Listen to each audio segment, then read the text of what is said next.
اس کی مسکراہٹ اس کے ہونٹوں کا ساتھ نہیں دے رہی تھی اور اس کے چہرے نے منال کو اور تشویش میں مبتلا کر دیا تھا۔ وہ روشانی کے ہاتھ اپنے ہاتھوں میں لیتے ہوئے بولی، روشانی، اگر تم واقعی مجھے اپنی بڑی بہن سمجھتی ہو تو پلیز مجھے بتاؤ کہ ایسی کون سی بات ہے جس نے تمہیں اتنا پریشان کر رکھا ہے۔ ان کی بات پر روشانی نے ایک پل کو ان کی طرف دیکھا اور پھر بہت دکھ سے گویا ہوئی۔ میں تو آپ کو اپنی بڑی بہن ہی سمجھتی ہوں بھابھی، مگر لگتا ہے کہ آپ مجھے اپنی بہن نہیں سمجھتی، تبھی تو اتنی بڑی بات مجھ سے چھپائی۔ روشانی کی بات پر منال نے چونک کر اس کی سمت دیکھا۔ کیا مطلب روشانی؟ ایسا کیا چھپایا میں نے تم سے؟ یہی کہ زیان شادی سے پہلے کسی اور کو پسند کرتے تھے، اتنا زیادہ کہ اس لڑکی کی تصویر آج بھی ان کے والٹ میں لگی ہے۔ روشانی کی بات پر منال آفریدی گویا زلزلوں کی زد میں تھی۔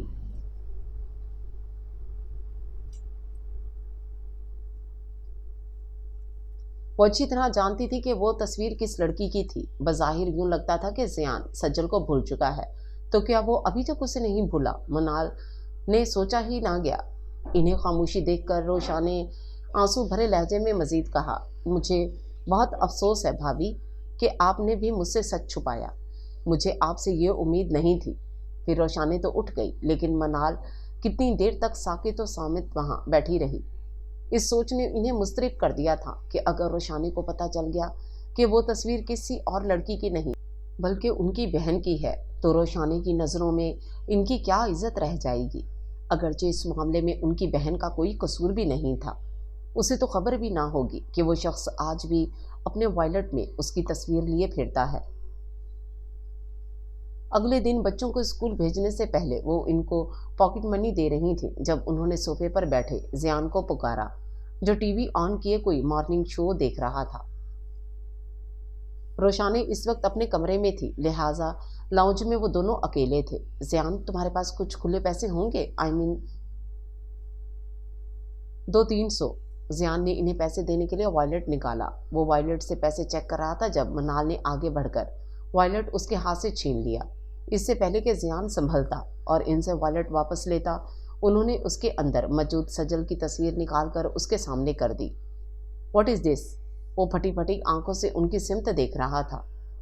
بولنے کے لیے گویا اس کے پاس کچھ تھا ہی نہیں، اور اسے یوں خاموش دیکھ کر منال مزید گویا ہوئی۔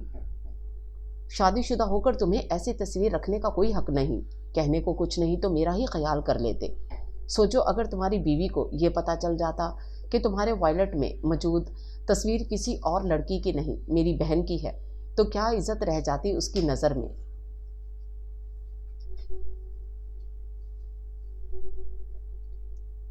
اور اگر وہ مجھ سے یہ پوچھ لیتی کہ میری بہن کی تصویر اس کے شوہر کے وائلٹ میں کیا کر رہی ہے تو میں اسے کیا جواب دیتی؟ غصے سے اسے دیکھتے ہوئے منال نے کہا، لیکن وہ اب بھی خاموش بیٹھا رہا، جیسے کہنے کو کچھ نہ بچا ہو، اور بچا بھی تو کچھ نہ تھا۔ سجل آفریدی تو پہلے ہی اس کی نہ ہو سکی تھی، اس دشمن جاں کی ایک تصویر بھی، وہ بھی آج سے گئی۔ ٹی وی اسکرین پر نظریں جمائے، لب بھینچے خود پر ہزار ضبط کرتے بھی اس کی آنکھوں کے کنارے بھیگ گئے تھے۔ اس اونچے لمبے مرد کو یوں روتے دیکھ کر منال کا دل کٹ کے رہ گیا تھا۔ ان کا سارا غصہ بھگ سے اڑ گیا۔ کیوں روتے ہو اس کے لیے جس نے تمہاری محبت، تمہارے جذبوں کی قدر ہی نہ کی؟ بھول جاؤ اسے، نہیں ہے وہ اس قابل کہ اسے یاد رکھا جائے۔ زیان کا شانہ تھپ تھپاتے ہوئے انہوں نے کہا تو ان کا اپنا لہجہ بھی بھیگ گیا تھا۔ زیان اب بھی خاموشی رہا۔ اس کی بھیگی پلکوں کو دیکھ کر منال مزید بولی، روشانی بہت اچھی لڑکی ہے زیان، بہت محبت کرتی ہے وہ تم سے، لیکن تم اس کو وہ توجہ، وہ محبت نہیں دے پا رہے جو اس کا حق ہے، اور تو اور اپنے بیٹے تک کو اگنور کر جاتے ہو، اور اس چیز کو اب روشانی نے بھی نوٹ کرنا شروع کر دیا ہے، تبھی تو اتنی پریشان رہنے لگی ہے۔ میری جان، ایک ایسی لڑکی کے لیے جس نے تمہاری محبت کو ٹھکرا دیا، اپنی فیملی کو ڈسٹرب مت کرو۔ تم سمجھ رہے ہو نا میری بات؟ منال کی بات پر اس نے سر کو اسبات میں ہلا دیا، بولا اب بھی کچھ نہ تھا۔ منال کچھ دیر اس کے اسپار تاثرات سے سجے چہرے کو دیکھتی رہی، جو بظاہر ٹی وی اسکرین پر نظریں جمائے ہوئے تھا، لیکن اندر کیا چل رہا تھا وہ نہ جانتی تھی۔ لیکن اس کے بعد یہ ضرور ہوا کہ اب وہ پہلے کی نسبت اپنی بیوی بچوں کو وقت دینے لگا تھا۔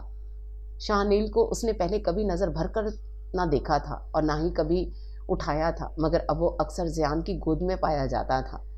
وہ سجل آفریدی کو بھولا تھا یا نہیں یہ تو کوئی نہ جانتا تھا، مگر اب وہ ہنسنے بولنے لگا تھا۔ ایک بار پھر اس کے کہہ کے